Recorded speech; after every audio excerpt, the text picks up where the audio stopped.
Here's the only weight loss technique that actually works. It's intermittent fasting. I'm Dr. Barrett, I'm a plastic surgeon. I do a lot of body procedures and sometimes patients have a hard time getting to their goal weight.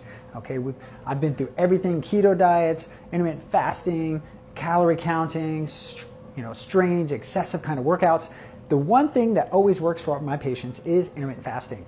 And here are some tips and tricks to make it work for you. Number one, stay consistent. Whether you're going to do 16 hours of fasting and 8 hours of eating window or whatever it might be, stick to the same time so your body gets used to that rhythm, at least at the very beginning, so that it's not such a hard transition.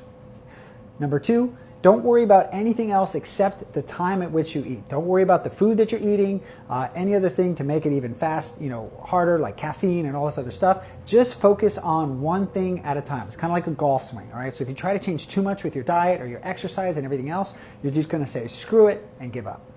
Number three, once you get used to whatever pattern that you wanna do, start to add some variety to it. Okay, so some people do the 16-8 for 5 days a week, then 1 day of complete fasting, and then 1 day of feasting.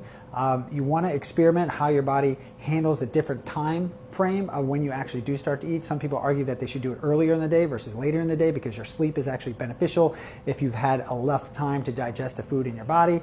And then you can actually switch it up a little bit. Some people do 1 meal a day, and they have results with that. It also depends on your activity level. So start to add variety once you get used to the basics. Then you can start adding variety to keep your body in motion.